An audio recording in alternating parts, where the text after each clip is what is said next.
When you feel like being quiet, when you need to speak your mind, I will listen and I will be here. When the laughter turns to crying, through the winning, losing, and trying, we'll be together, 'cause I will be.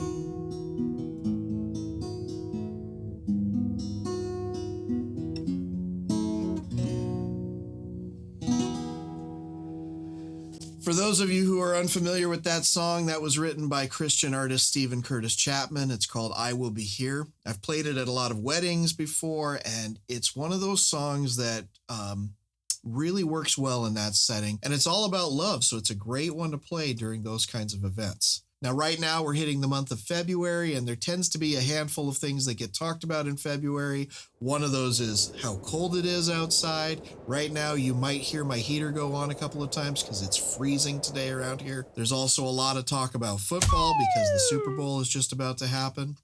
And another one that happens is Valentine's Day. And there's a lot of talk of love and supporting your partners and your friends and your family and showing everybody how much you love them. So as performers, our job is to make the audience feel loved, but also to make sure that the audience loves us enough on stage that they want to stay for the event, they want to partake in the festivities of that event, and really, really get a good feeling about us as the performer and the event that they're attending. So let's talk about how we can make your audience love you. Welcome back to Danny Robertson Music, where we're here to help you become that performer that you're meant to be. I'm Danny Robertson. Thanks for joining me again this week. As performers, you want to keep your audience engaged in your show. You want to keep them coming to every show, especially at places where you are paid to bring them there. Make them spend money, make them enjoy the event that is your live performance. So this involves bars and clubs. This involves anywhere where you're going to be playing regularly, where you want a fan base, okay? On the other side, anything that's a private event, you want to create a great first impression so that you get the audience engaged right away so that they leave having had a great experience at your performance. So if we're looking at this from the spectator's point of view, the purpose behind all of this is, as performers at every show, we want to accomplish a certain set of things. One, we want to create trust. We want them to have this feeling like they are okay to have a good time with us while we perform the show, that they get to engage with, they get to be a part of, they get to enjoy and have fun. Two, we want to create a belief in our product.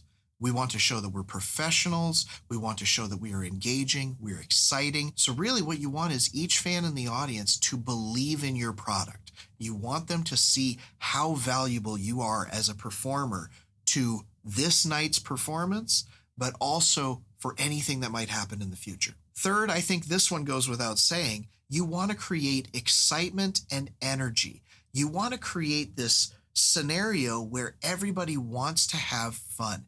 Everybody wants to participate, everybody wants to sing along, everybody wants to dance, and everybody wants to engage. You do that by creating excitement and energy. And that brings me to the fourth point, is that you want to create a personal connection to as many individual audience members as you can. You want the audience to feel personally invested in being a part of your performance. You want each fan to feel like they know you personally and they want to be involved in your success. By doing these four things, you're pretty much guaranteeing that the fans in your audience are going to have a really good feeling about being at your performance and being involved in that performance. They're going to want to come to the next show. They're going to want to find out where they can see you. They're going to tell their friends about you. They may even try to book you. And by really diving into those personal connections, really getting to know your fans on a really close level, they're going to end up feeling more like friends and they're going to follow you for years to come. And that's a really, really good feeling as a live performer. So let's talk about some ways that we can do all of this. First, some of you are probably going to get mad at me for this statement, but the music choices that you make will affect how your audience responds to you. If you're picking only the songs that you personally want to play and hear, you're probably going to not get as much investment from your audience, especially if you're playing cover music. Now, if you're playing original music and that's the reason why your audience is there, it's a different story. But if you're playing cover music, you really need to think about what your audience enjoys, what they are there for, and what's going to get them engaged in your show. Because if they're not engaged and singing along or dancing or really enjoying watching the show, you might not get booked again at that location. So the answer to this is simple. Play what your audience wants.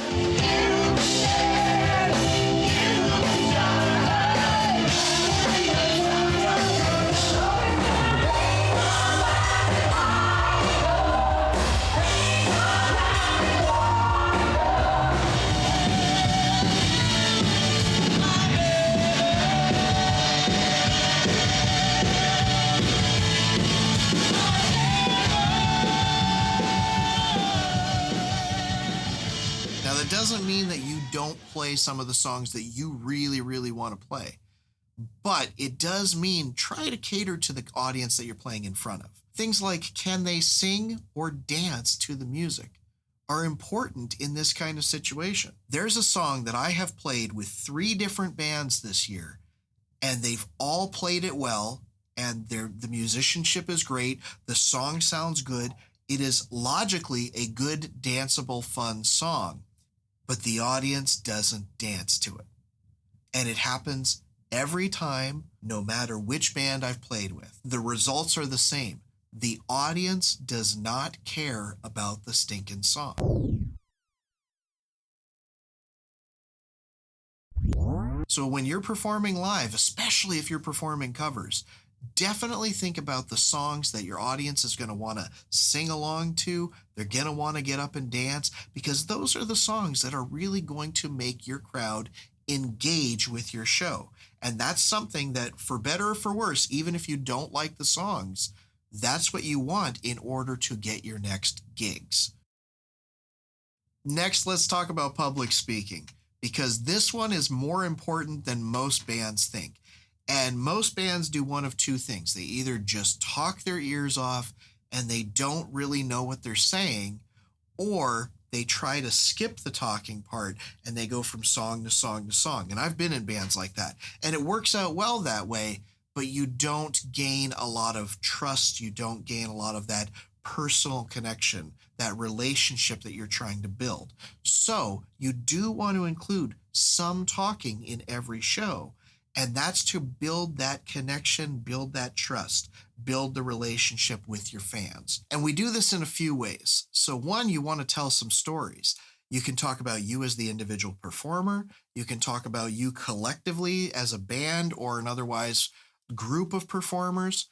You can also talk about something that is involving a relationship with your fans. There's a singer that I work with that when he performs live, there are a couple of songs that he has a personal connection to, and he talks about that to the audience. He talks about how one of them is related to the first dance that he did at his own wedding, and there's one that talks about the birth of his children and how this song makes him think of his children. By doing this, he's created a point of vulnerability that allows the audience in, and they can dive into his story and get to know him on a personal level a little bit more. The other thing we can do is talk with our fans, not the group of fans that are out there in front of us. Hey, how's everybody doing tonight?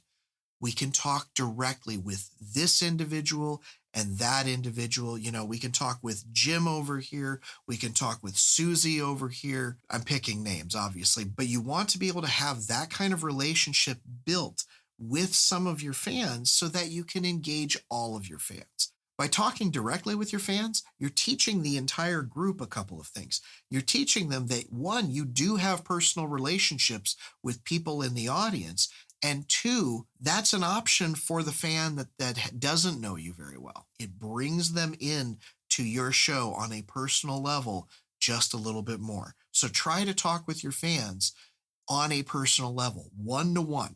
And some easy ways to do this is find out, who has a birthday, who has a bachelorette party, who's here for a company party, that kind of thing. You can ask a lot of questions, and that allows for you to find some people that you can talk directly with. The third thing, kick up your stage presence. Get the energy going. Get your body moving. Your movement and body language does a very important thing on stage, both to your fans and to your bandmates. It draws attention. It gets eyes looking at your show.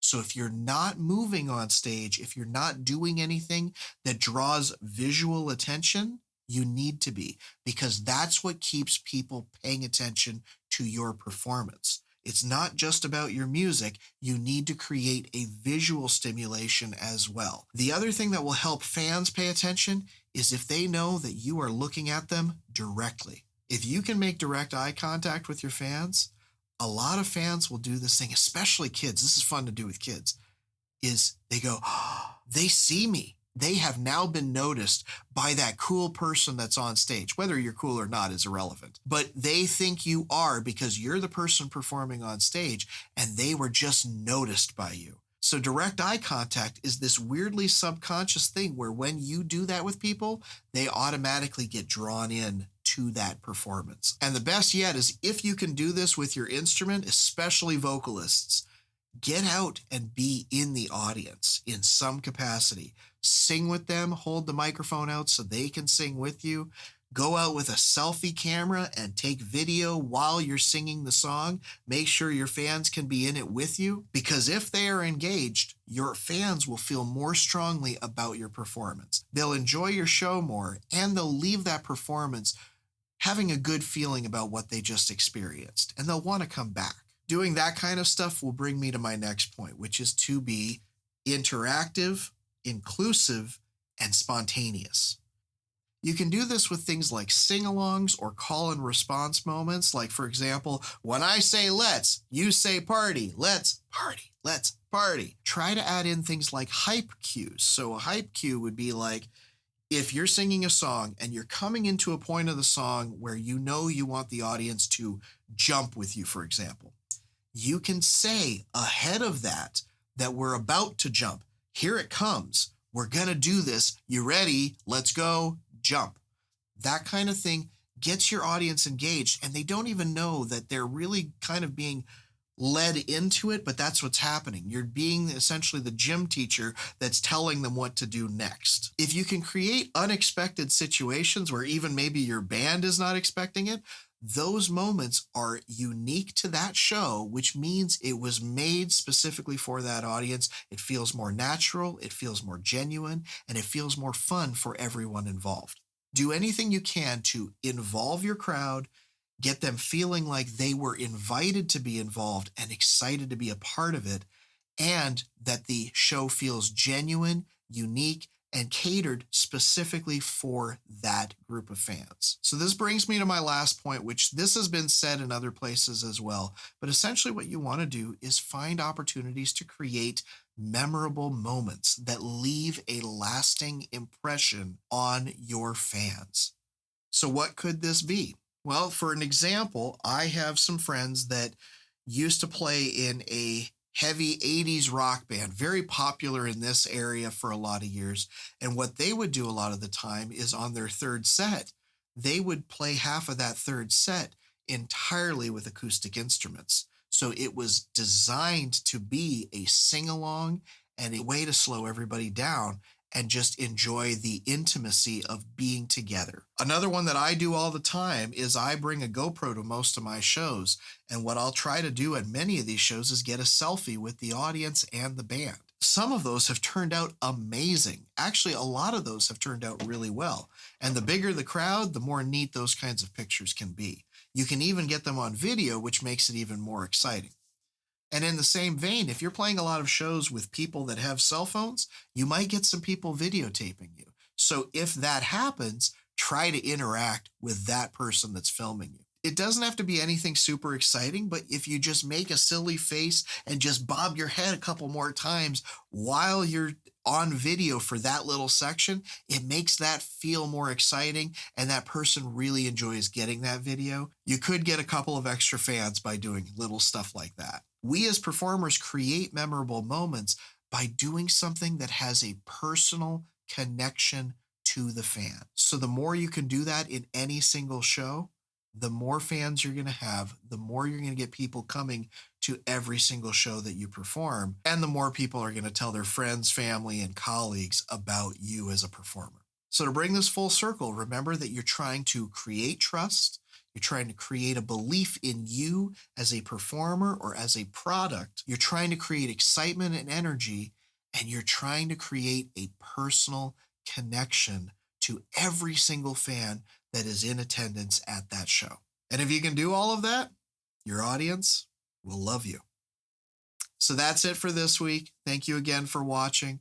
If you do want to dive deeper into these kinds of topics, especially things like the public speaking aspect of it, check out DannyRobertsonMusic.com, where you can learn a lot more about how to talk with your audience, how to make your music flow, how to engage in different kinds of ways, and grow as a performer. So thanks again. Best of luck to you on your next performance. I hope your audience loves you.